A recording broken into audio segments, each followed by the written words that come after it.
Hey, it's Rick Miller and Xing the Gap. in Xing the Gap, I'm not the performer, but the host of an intergenerational conversation between a baby boomer and a millennial. Sometimes we break the rules and go younger or older, but the goal's always the same, to discover how differently we see things, but that together we can build bridges of understanding, find a shared humanity, and save the world from itself. Boom! Today I'm chatting with my friend and colleague Ravi Jain and his mom Asha, who are the stars of the international hit theatre production Brimful of Asha. Ravi's one of Canada's coolest theatre creators, and the company he founded, Why Not Theatre, is a trailblazer for cultural diversity and giving access to a younger generation of artists. The mother-son pair, with an assist from dad Ramesh and baby Rohan, shares stories about arranged marriage, agreeing to disagree, immigrant communities, raising kids in immigrant communities, hipsters, gentrification, intergenerational cohabitation, overt and covert racism, and getting a blank check from the Rolling Stones. Welcome to Xing the Gap. Asha, Ravi, thank you so much for being part of Xing the Gap. Welcome. Thanks for having us. Could you tell us a little bit about yourself? Whoever wants to go first can go first. Do you want to go first? So what I should tell about me? Who are you? I'm Ravi's mom. I'm an immigrant. I moved to Canada from India at age 21. And it's a great difference between two cultures. But I adjusted to a lot of changes, and it's a lot of are very good to adopt. And you became an actor And over time. It was accidental. An accidental actor, I love it. Actor, yeah. Because Ravi challenged me that he wanted to make fun about the arranged marriage, which I believe in strongly. And then we end up into argument, and I got it. I end up winning the whole argument. Yeah. So you won in the end. Okay, maybe we'll get to that Yes. later. Now, by the way, Ravi, can you introduce us to the third generation in the frame? This is Rohan. He's eating very badly right now because of the screen, but we'll get him done. You are the epitome of bridging the gap, Ravi. You're in between two generations here, right on your own. Yeah. So Ravi, maybe tell me a little bit about yourself while you feed your baby. So I'm an actor and director. I have a theater company called Why Not Theatre. My mom and we made a show, as she said, and just making theater. And I should add, Why Not is one of the most extraordinary companies for somebody who's been doing it for a while, like me. One of the companies that inspires me the most in Canada. So I'm delighted to have you here, Ravi, so that the world can get to know you a little bit more. The people who don't already know you, right?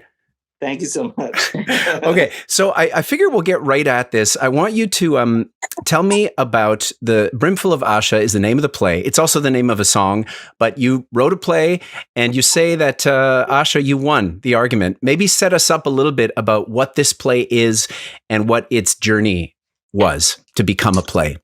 So we made it in 2012, but it's based on a true story. In 2007, my parents tried to arrange my marriage in India, and it didn't go so well. And so my mom and I are on stage, and we tell the story from our perspectives of what happened and why. And it feels like it's improvised, but it's actually scripted. It was created through improvisation, but we make you feel like it's happening right in front of you. Right. And you serve samosas, right? Yes. Now, those are That your is- homemade samosas, Asha? No, sorry. I cannot make so much samosas every night. So how did you feel the first night in front of an audience, Asha? I imagine you have not done this before. And were you, describe some of your feelings around that. I don't know. It was meant to happen. And I'm a very shy person. I've never been to a stage before. First time when I went, Ravi was more nervous than me. I thought she was gonna tank hard. He thought I wouldn't be able to manage. First time only, the crowd connected to me. And when I told them a little bit about our story, they wanted to know more and more. And the more we told, they liked it more. A lot of people in the end, they said there is not such a bad idea, because what you're trying to do is best for the kids and best for everybody. I was surprised at how many people were like, I see your mom's point of view. Like they really understood. And a couple of people, a number of people, we've done it for like 9 years actually. And wherever we went, there'd always be an audience member who'd say, I wish I had done that. I wish I had had arranged marriage, or, that she does win to a certain degree. Yeah, there's a great quote. I think it's in your promotional material about you can't choose your family, so why should you choose your partner, right? Yeah, that's right. And from someone who comes at it I have a certain association with the term arranged marriage. Culturally and generationally, it just seems wrong. And I remember sitting in the audience, just generally warming up to the fact that we're all human beings. We all want what's good in our family. We want there to be happiness and prosperity and success and peace and calm. And I was won over by you, although I won't arrange marriages for my kids. I was won over by the simple fact of humanism, which is that we start to listen to each other, maybe understand each other a little bit better. So I was thoroughly won over by your point of view, Asha, which I came in expecting to be on Ravi's side 100%. Thank you. Thank you very much. And, it's over that period. Arranged marriages changed a lot too. Like when my parents got married, they didn't even see each other. The family went, saw the girl, they liked it, and my mom. And they were arranged, and the marriage was done. In my time, second generation, I was able to meet my husband, have conversation with him, and I had a choice to say no. But there was nothing to say no about, so I went along and, So there, yes. Okay, so there was a bit of yes, but if there had been many things to say no about, would you have said no? Yes, because my reason was to get married to him was I wanted to come abroad. And 45 years ago, the girls did not have that liberation to come alone. Nowadays, a lot of girls are coming for studies here, and they're 19, 20 years of age, and they are getting that liberation. So he was your ticket out of town. Yeah. So if they come here, afterwards they can find their own partner, Yeah. But it is strange enough. People are finding their own partners. They go for certain time, sometimes 5 years, 7 years.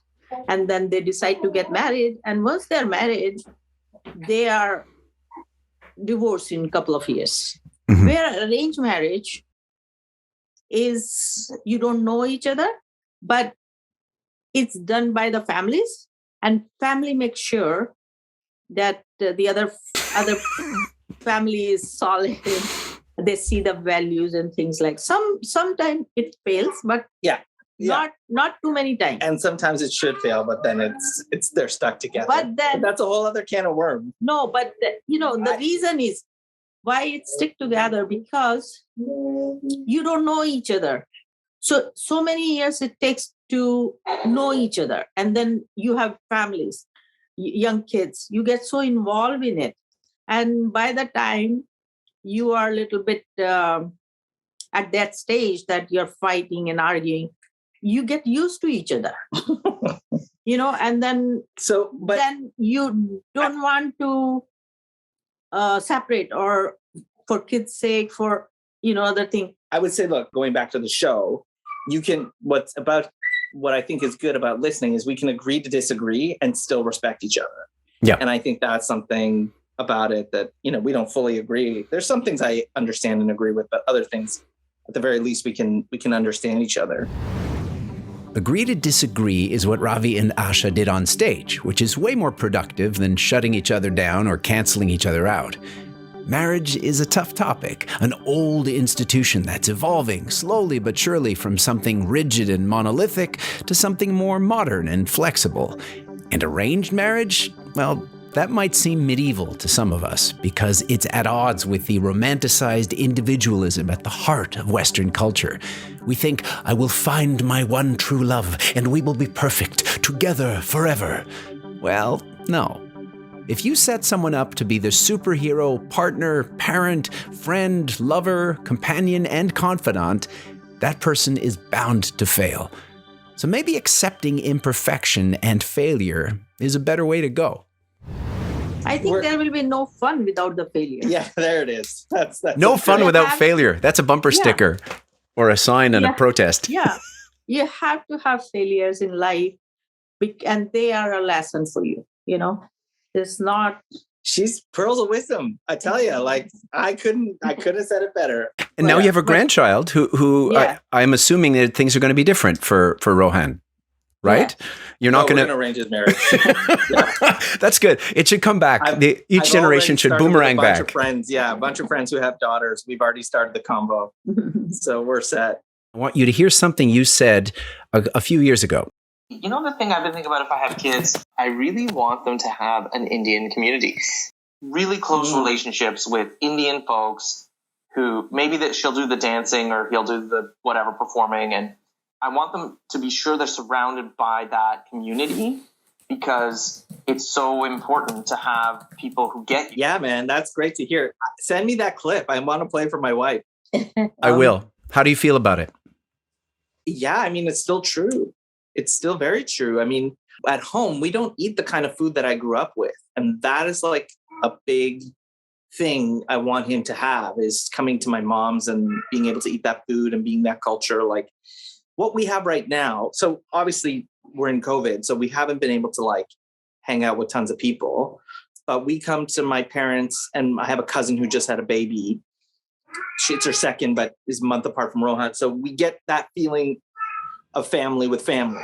Mm-hmm. But when I was growing up, like we had a temple that we go to where there were tons of kids and like that was the culture. We were always surrounded by the hybrid India, Canada culture. And I don't have that community as much anymore in my life. So I don't have a place necessarily to go where he can experience that because I don't go to the temple and I don't have that community center, let's say.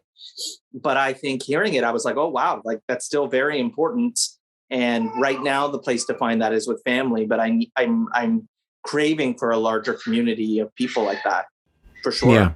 And was that important to you, Asha, when you said you were an immigrant and you surrounded yourself with community? Ravi said he grew up with a lot of people, a great big Southeast Asian or Indian community. Yes, certainly. All immigrants, they stick together with their own culture people. There was a great difference between Canadian culture and Indian culture because wherever we went, we took kids with us. When Canadian parties we were invited, kids were not allowed. Like Christmas party, we went to, kids were not allowed there. So we have to find a babysitter, leave them there, and go have fun. Where our fun is, our culture fun is, once kid is born, he's carried with you everywhere. Does not matter, you are going to a wedding, you are going to a Christmas party, or you are going to a birthday party, adult birthday party, or kids party. Raised by the community, right? Yeah. So that's why, we never separated the kids. Yeah. So, but growing up too, there was just every weekend was a party because like the food, the stories, the people, it was all you had. Like you just couldn't go to a restaurant back then in the same way. Yeah. Because first of all, we were very restricted people, very strong vegetarian. So we didn't know what to go out and eat. Only places we could go is our Indian restaurants. And you cannot go there every week or something. So, and we did not have too much money. So we stick together. We try to create that food, special food at home. That and you can only get change at home. the recipes, and try to make all those food at home, what we used to go out and buy in India. So that time it was not available here. Now it's ton of restaurants and ton of sweet shop. But that time, 45 years ago, not too many. And if we had in whole Toronto's one, it was far to travel to get it, I live right near Gerrard and Coxwell. So I live very close to amazing Indian restaurants, right? There's a community 5 minutes away from here. But when you go there now, it's sad. It's not what it was when I was growing up. It's changed a lot. Even just the other day, I drove by and I saw like hipster restaurants there. Oh yeah. And like, a ballet school has moved in, and it's like, it's just not the same. Indian restaurants are moved from there. It's mostly there's a couple like Sri Lanka and other okay. It's changed because big Indian market is Brampton now. You go to the other suburbs. Brampton it's moved, and this Albion and Islington and few places like that. Okay, what's a hipster? A hipster is someone whose music and fashion choices usually fall outside the mainstream. It goes back to jazz in the 1940s. Hepcats then led to beatniks in the 1950s, to hippies in the 60s and 70s. Then in the 1990s, when globalization flattened the world, hipsters came to be associated with young, educated, affluent bohemians living in gentrified neighborhoods, displacing ethnic communities and lower-income residents. On the one hand, it's the latest form of colonialism. On the other, it's progressive-minded people adding youth, value, and vitality to the changing urban fabric. I don't know. But what I do know is that when a Starbucks moves into the hood, millennials, today's hipsters, usually follow. Do you identify as a millennial?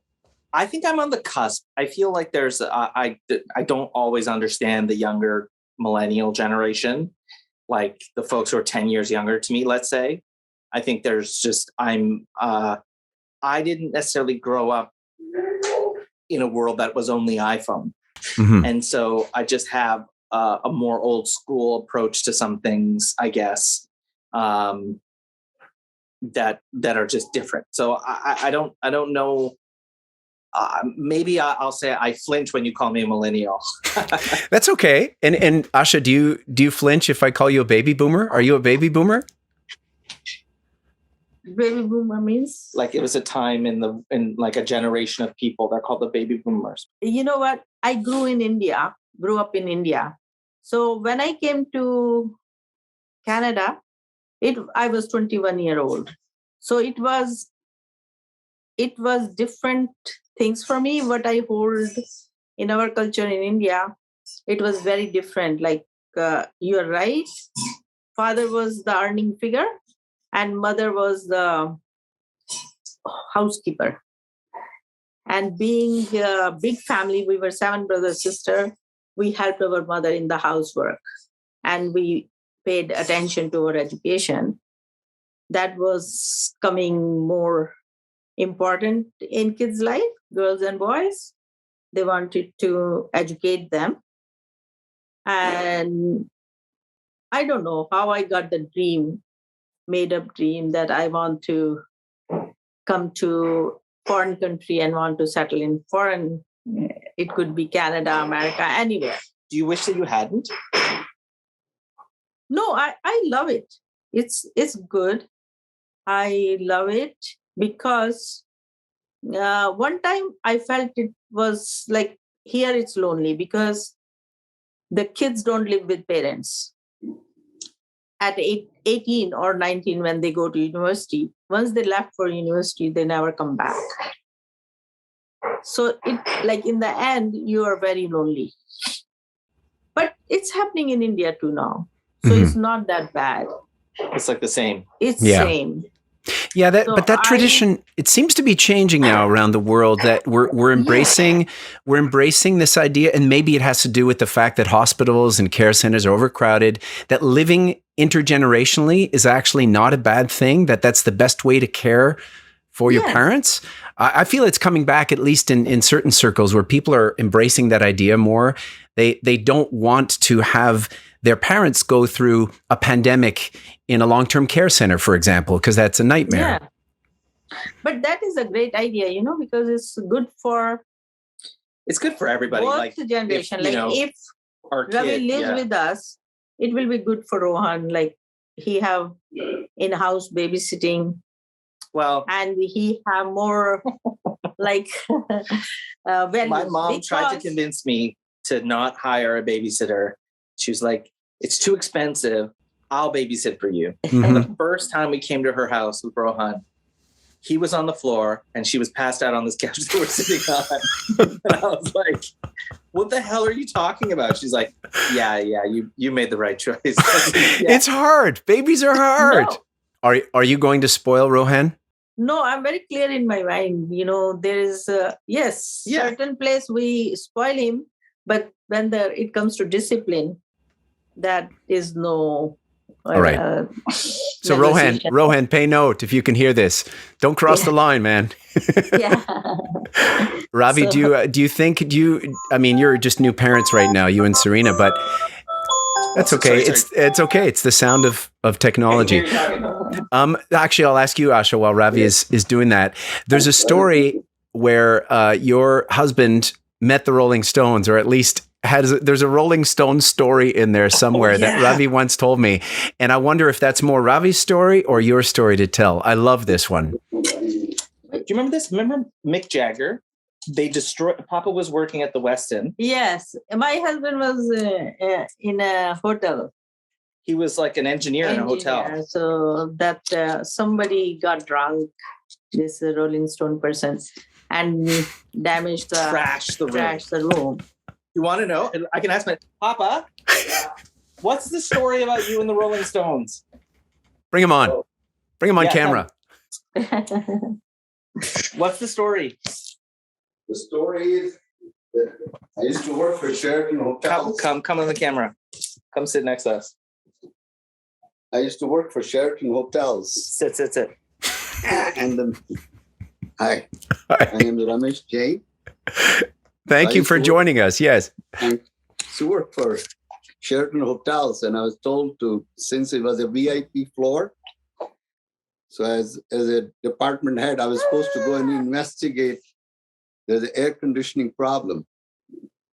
When I reached there was a man. I did not know what Rolling Stone was.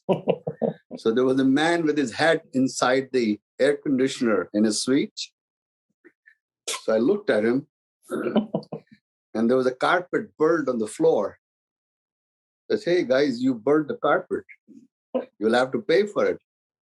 I took an estimate, and the manager came and said, listen, who are you? I said, I'm the engineering department. He says, tell your manager there's a check. There's no publicity we want. Whatever the cost, just fill it out. Yeah, that's it. That's it. That's a blank check from the Rolling Stones. Yes. I gave it to general manager downstairs. I said, we'll send you the estimate and you take care of it. Amazing. Thank you for sharing that story from the horse's mouth. And I would not call you a horse, but that was I love that story. Thank you. Some of our clearest memories revolve around music. Whether it was my mom screaming to the Beatles at Maple Leaf Gardens or Ramesh Jain finding a Rolling Stones head in the air conditioner, stories become more memorable when you're dealing with sex, drugs, and rock and roll. I remember my first high school dance when I was introduced to cigarettes and U2. I smoked for 3 days. I've listened to U2 for 3 decades.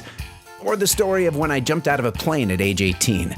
I remember singing American Pie as the parachute slowly guided me down. I got through 3 verses before I landed and busted my leg. The point is, music imprints itself more deeply into our brains than language. And families that sing together stay together. I want to ask you, if there was a song that you were to sing together in karaoke, if you had the opportunity, is there one song you could agree on that you could both sing? I know. I'm not a singer, so It doesn't matter. Karaoke is for all of us. I know the one song that you would have fun singing. Which one? Growing up, my mom would always drive me everywhere. And the one song you love was Travel the World. Travel the World and Seven Sea. Everybody's Who looking am for I something. to Oh, really? Yeah. Sweet Dreams are made by the Eurythmics. Yeah. Oh my goodness, that's great. Because, I had difficulty understanding English. So there were very few songs I could understand. So this was the one, I loved it. And the other one, Madonna's I'm a Material Girl. That should be your song. Oh, I love that. Material girl. So, I mean, that's speaking right to me. I'm Gen X. That's playing right into my sweet spot. Last time I spoke to Ravi in depth, this was pre George Floyd, pre pandemic, pre a lot of the things, a lot of the discussions around race in society. And I'm wondering, has anything changed in your family discussions? Did you talk about what was happening over the last couple of years a lot, or as much as you usually do, or not at all? You know, when it happens,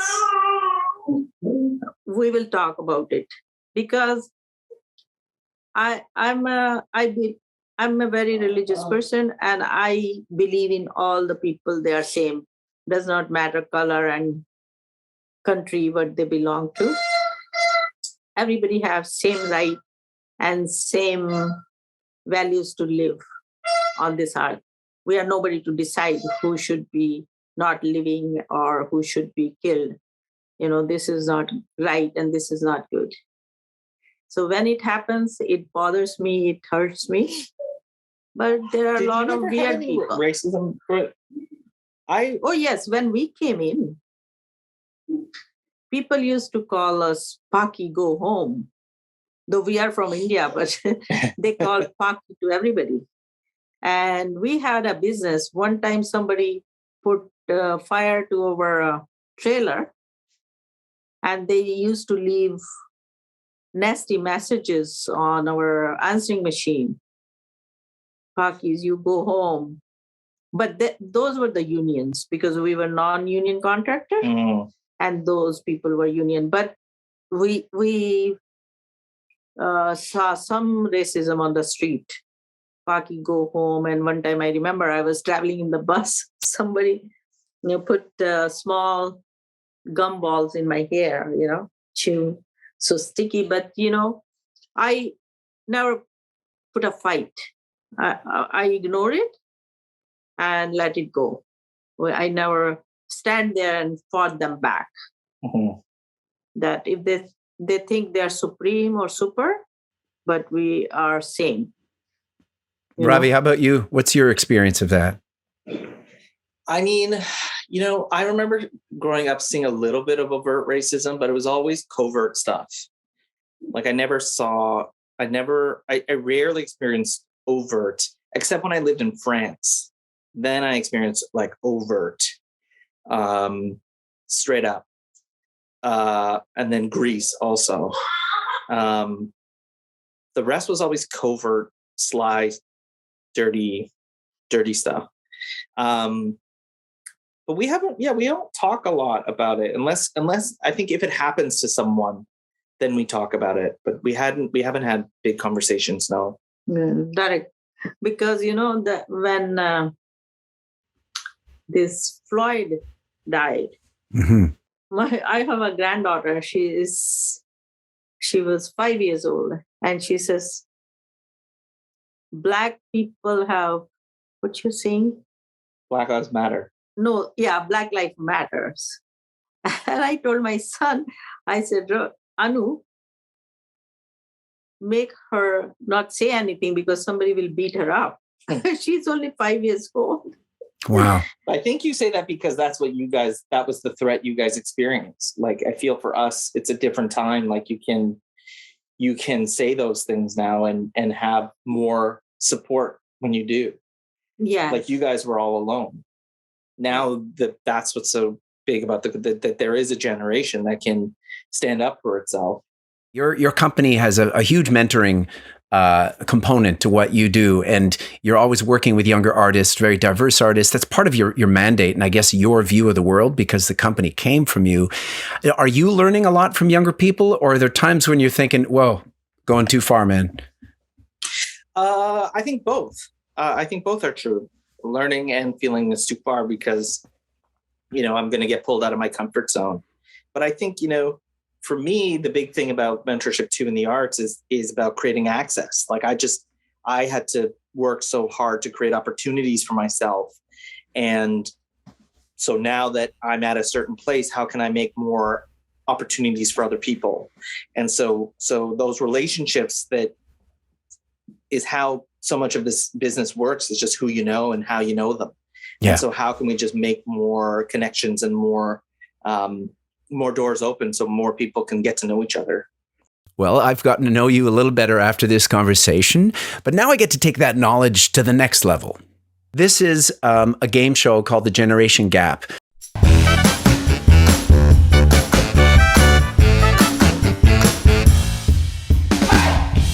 I think I'll start with Ravi first. Who shot JR? Oh, man, it was a woman. I don't know who, though. His sister-in-law, I think. You're right. Sister-in-law and mistress. Her name was Kristen Shepherd. But okay, good. All right. Asha, I'll give you a point there. Ravi, who was the Canadian Prime Minister during World War II? Oh, no way. Okay. Last name King. What'd you say? Last name King. William Lyon Mackenzie King? Yeah. Okay. Yeah. There you go. Okay. Who was the British Prime Minister during World War II? A little easier. Oh, Churchill. Yeah. Okay. Who was the Prime Minister of India during World War II? That would have been Nehru. No, It's a trick question, Asha. it's British, under British rule. Oh, World War II, so Yeah. they're not divided. Oh, damn. Yeah, Asha. Yeah, you got the point there. Okay. So still Churchill. Yeah. Yeah, still Churchill. Well, exactly. So, okay. Ravi, name a famous chef from the 20th century. Like a cookbook or something. Oh, Julia Childs. Julia Childs. Okay, that's good. Name a member of the Rat Pack. Oh, Sammy Davis Jr. Okay, good. One-eyed, one-horned flying. Finish the sentence. Famous song. No idea. She was a one-eyed, one-horned flying purple people eater. Didn't know that. People eater. Okay, No. same idea. She wore a nitsy bitsy teeny weeny No idea. Purple polka dot bikini. yellow polka dot bikini. Ravi got it pretty much good. Famous TV couple that inspired the Flintstones. Oh, Bang Zoom Alice to the moon. Yep. What are the Alice and Norton? No, that's Cramden. Ralph, you're dancing around it. Ralph Cramden. That's right. Norton was the neighbor. That's right. And you probably know it too, like me, from Eddie Murphy, where he took it to terrible directions. Name a member of Led Zeppelin. Oh, Robert Plant. Okay, yeah, you know this stuff. All right. I'm going to switch over to you, Asha, okay? Because Ravi did so well. Some of these might not work for you, but we'll see. I'm going to ask you to name a boy band from any decade. Do you know what a boy band is? You'll know them when you hear it. Okay, Ravi, name a couple. Backstreet Boys, Oh, yeah. NSYNC. Okay, good. Because I'm not in music or anything, so I won't know anything about it. Asha, who's Ravi's favorite musician? Or one of them? Oh yeah, come on, you know the one. What did I? Amitabh Bachchan? Yeah, sure. No, now. What did I say when I was a kid? Oh, Billie Jean. Michael Jackson. Okay, good. Asha, name any hip hop artist ever. Or rap artist. Oh, I don't think there are you a few, but I don't remember. Okay. All right, Ravi, name a couple and we'll just give you a point here. MC Hammer. That's a terrible one. That's the Dr. worst. Dre. I was trying to think of people that she knew. Vanilla Ice, your next one. Yeah, Dr. Dre. Dr. Dre. Okay. Snoop Dogg. Snoop Dogg, yes, I have. Okay. Jay-Z. Okay. Asha, name a Disney princess. Or a movie with a Disney princess. Oh, that is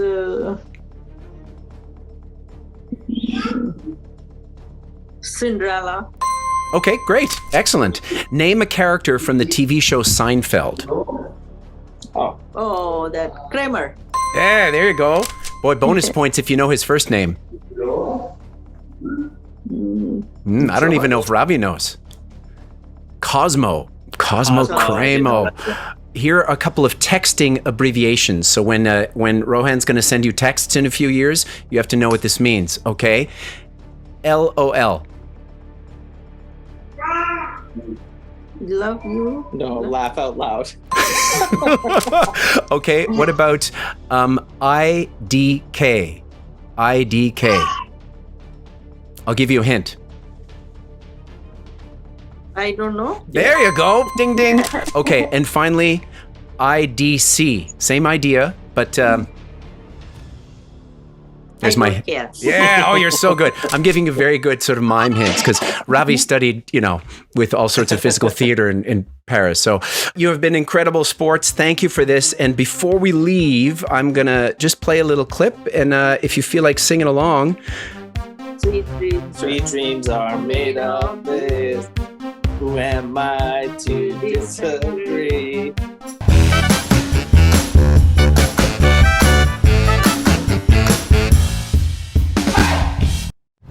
My immense gratitude to you both.